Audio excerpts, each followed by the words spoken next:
Hey everyone, welcome to this week's episode of Traders Trade. This is your host Dan Dow, episode 3. And we're going to recap last week's events. The S&P 500 officially made a new all-time high.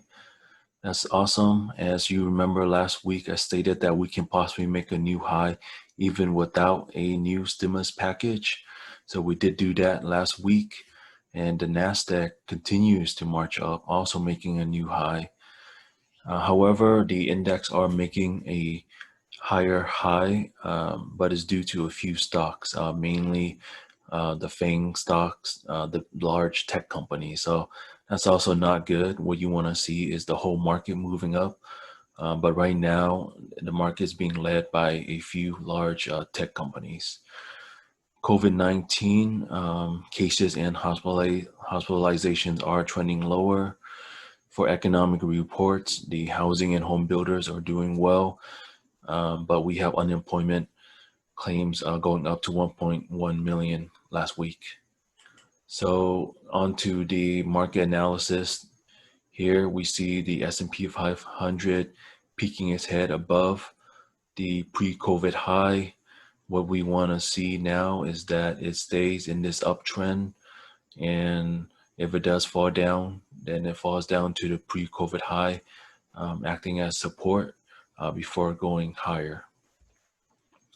The Dow Jones Industrial is in a high base at the moment. We're looking at the previous June high as support and hoping to see that it's going to base here before moving higher. The Dow Jones Transportation is also basing a high base here. It is meeting resistance from the pre-COVID high and now is below it. Support is kind of far away. The 20 moving day average is here and this trend line is down here. So be a little cautious. There's near term resistance while support is farther away. NASDAQ, I mean, what can we say here? It's pretty much in an uptrend and it's pretty much in a shut up and buy market. Just buy it, hold it, and ride it until this trend breaks. The Russell 2000 is also basing at the moment. It is the only one that's in a downward momentum at the moment. We're looking at the June high to act as support. We do have some good support here also from the 20-day moving average and this short-term uptrend. So in summary, in the market, the S&P 500 is super bullish.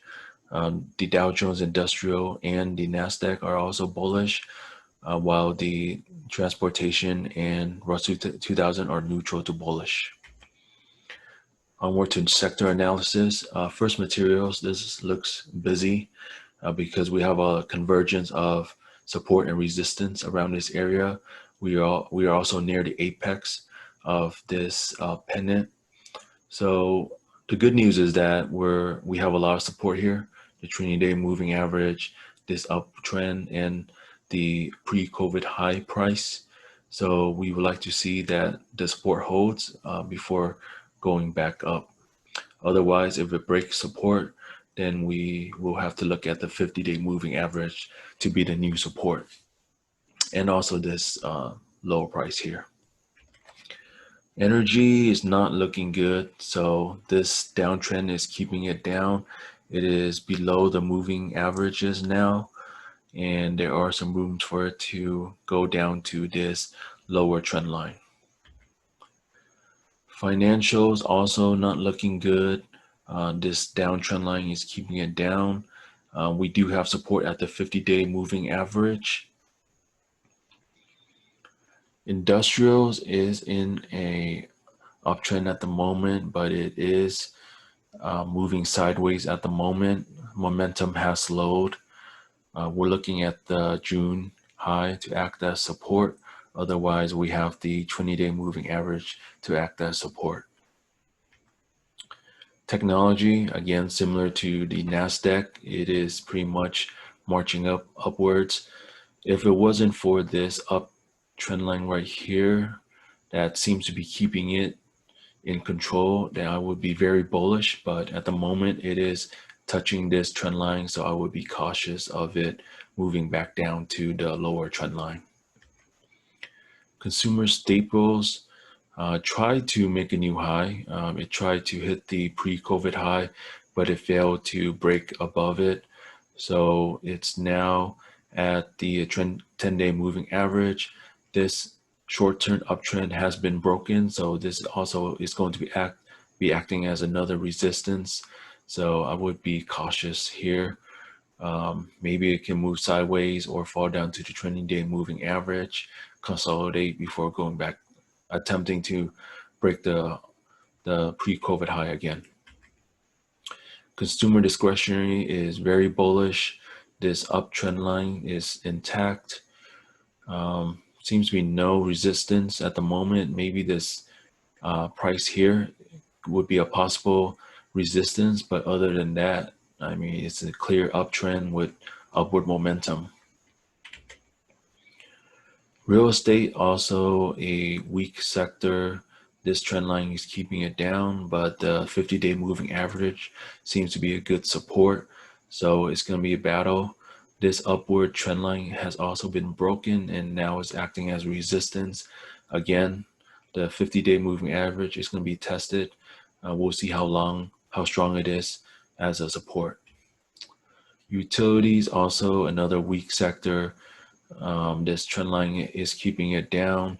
Now it's below all the moving averages, and there's a lot of rooms for it to go down to this lower trend line.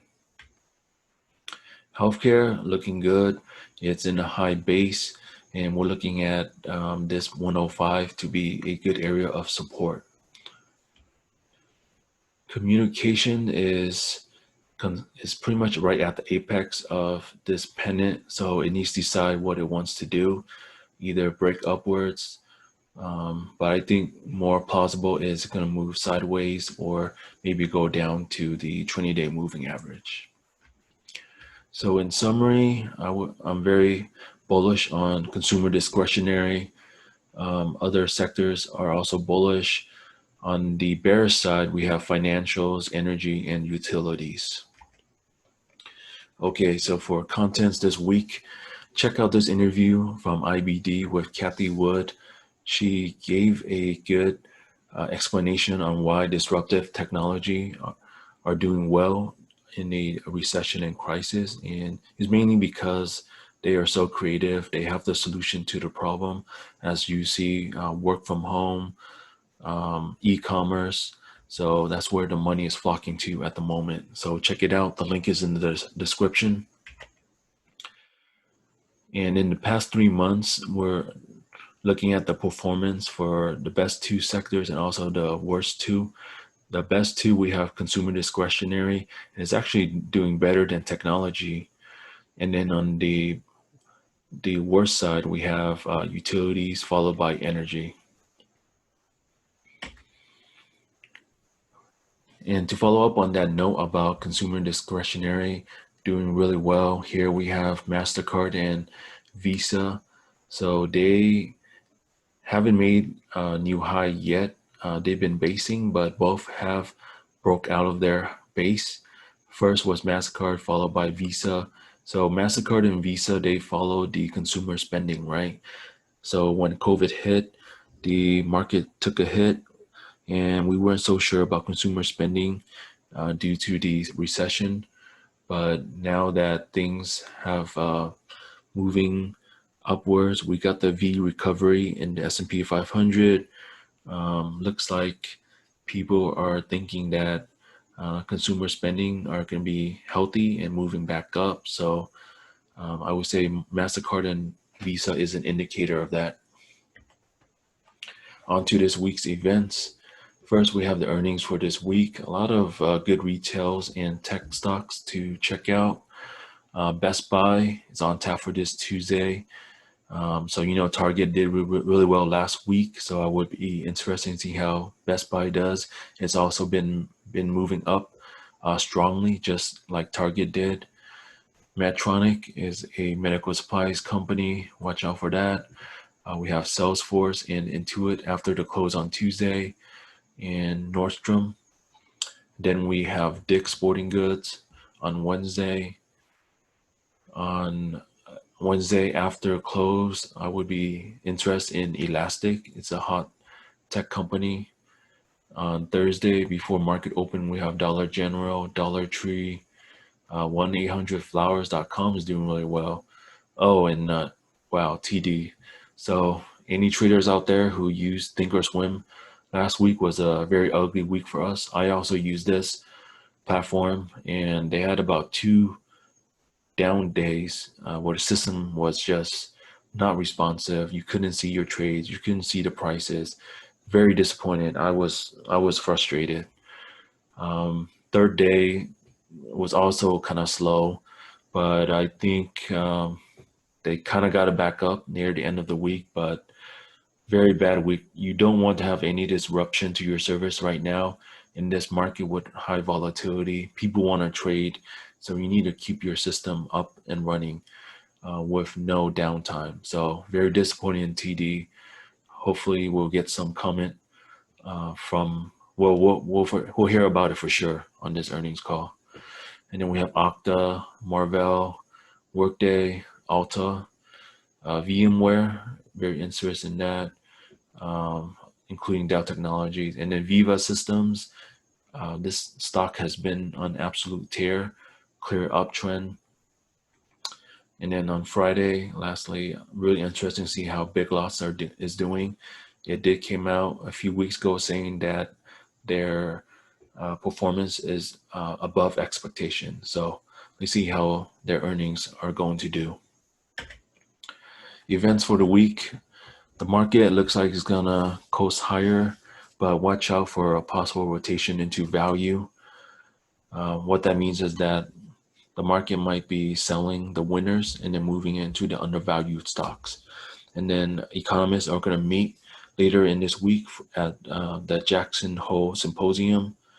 And for economic events, we have durable goods orders, and on Friday, the personal income spending. All right, so that's it for this week. Everybody, have a happy trading week. All right, take care.